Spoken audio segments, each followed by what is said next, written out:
Olha, como você lida com a tecnologia?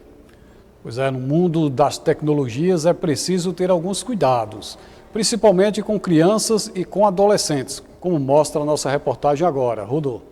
É muito comum que nos dias de hoje, crianças e adolescentes estarem mais ligados no mundo virtual, mas isso pode ser um risco à saúde e até mesmo à própria vida. O que os pais ou responsáveis devem agir para que esses jovens tenham controle nesse mundo virtual? A psicóloga Laís Andrade explica. Como que as redes sociais podem estar influenciando nesse processo?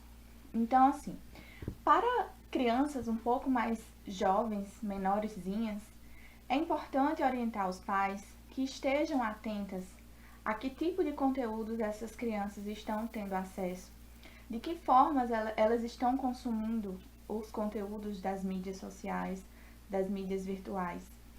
E sempre fiscalizando com o consentimento das crianças. Importante ter esse consentimento, importante que seja algo acordado para que a confiança entre os pais e a criança não seja quebrada. Então, é muito importante que nós explicamos, que nós façamos esses esclarecimentos de, olha, eu preciso pegar o seu celular, verificar o que você está vendo, não é porque eu não confio em você, é porque eu não confio em outras situações, em outras pessoas que podem utilizar da maldade para te fazer mal. Então, você ainda é uma criança, eu sou o seu pai, eu sou a mãe, eu sou o responsável e eu preciso zelar por você.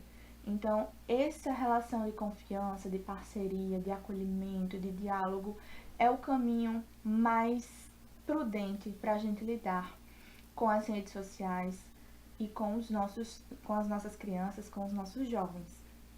Quando eles estão um pouco maiores, a gente acaba tendo que ter um pouco mais de cautela nesse sentido e sempre instruindo eles a procurar um apoio, uma pessoa de confiança, de preferência seu pai, sua mãe ou seu responsável, para conversar o que está acontecendo, o que ele viu na internet que não gostou, que afetou emocionalmente, algo que chamou a atenção.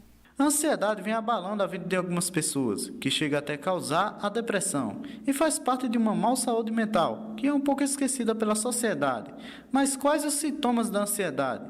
E o que fazer após sentir ela? Bom, entrando um pouco sobre quais são os principais sintomas de ansiedade, quais são os principais sintomas de uma depressão, é importante frisar que são dois tipos de transtornos diferentes e que têm as suas manifestações próprias, apesar de que elas podem vir conjuntamente.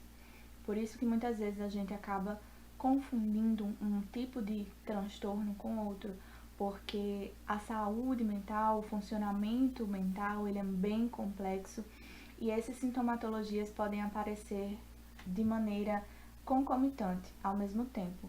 Então fica um pouco mais difícil de a gente fazer um diagnóstico diferencial, de a gente entender o que é um rebaixamento do humor, o que é sintomas ansiosos, o que causa o outro e assim por diante.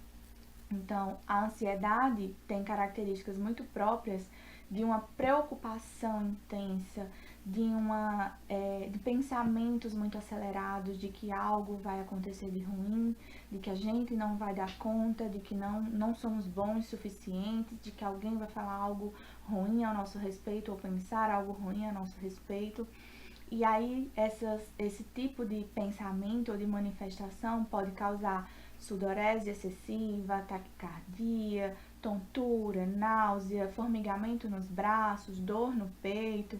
Então, são sintomas que podemos observar que podem se confundir com outros tipos de patologias, que até que não seja patologias mentais. E por isso que é muito importante se a gente tiver algum tipo de sinal, de sintoma como esse, de maneira bem recorrente, que a gente procure um profissional da saúde, que a gente procure um psicólogo, um psiquiatra ou até um médico que possa nos auxiliar nesse tipo de orientação, né? Então, é muito importante que a gente não negligencie os sintomas. Geralmente, quem está agora entrando um pouco na depressão, no rebaixamento de humor, geralmente quem está tendo esse tipo de sofrimento emocional demonstra alguns sinais, né? uma mudança para crianças menores, a depressão infantil existe, sim. Inclusive foi tema da minha dissertação de mestrado.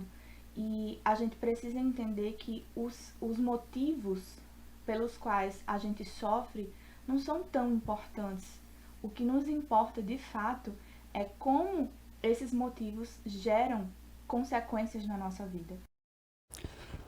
Muito bem, né? Aí o profissional, aliás, as pessoas, né, que estão ligadas na tecnologia, né, tem que prestar muita atenção mesmo também nas crianças e adolescentes, né? Não pode deixar de influenciar tanto assim, né? Olha, o profissional da educação, ele tem muitos desafios e é pouco valorizado. E hoje é o dia desse profissional, como mostra a nossa reportagem agora. O Brasil celebra hoje, 6 de agosto, o Dia do Profissional da Educação. A data é uma homenagem merecida àqueles profissionais que fazem as escolas funcionar e garantem o funcionamento da educação no Brasil. Dentre os profissionais homenageados nesse dia, podemos destacar os diretores, professores, coordenadores, supervisores e outros que estão envolvidos direta e indiretamente na disseminação da educação. A data de comemoração se refere à sanção de uma lei que define os profissionais considerados como educadores. Os profissionais da educação têm um trabalho nada fácil e nessa pandemia os desafios são maiores. Como nós estamos vivenciando essa questão da pandemia, o nosso principal desafio mesmo é a continuidade de uma educação que realmente seja eficaz, né? Porque eu acho que pela experiência também que nós tivemos aí nesse momento de pandemia, a educação ela é essencialmente presencial. Quando não falta o presencial, falta muito do humano, né? E aí que eu creio que é a maior dificuldade que nós estamos enfrentando, fora os aspectos técnicos, né? Para administrar isso, que nós estamos enfrentando em relação à educação de qualidade, pela falta do presencial. Mesmo com as tecnologias presentes no dia a dia dos educadores, eles não estão tão preparados para o ensino remoto. Alguns professores têm um pouquinho mais de facilidade, né? Já tinham com a informática, outros quase nada, né?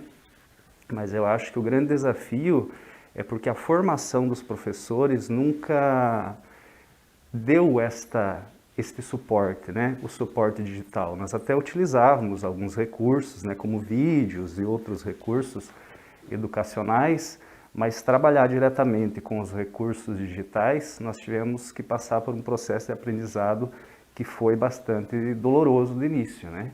A valorização é muito importante para a evolução da educação e a falta dela faz com que muitos alunos sigam outros rumos, em vez do educador. Ter uma profissão atrativa, ela vai garantir que os alunos, que os educandos mais empenhados com os estudos venham a ingressar nessa carreira. Que o professor ele tem um desgaste físico e emocional alto e ele vem escutando, inclusive dos próprios professores, para não fazer isso.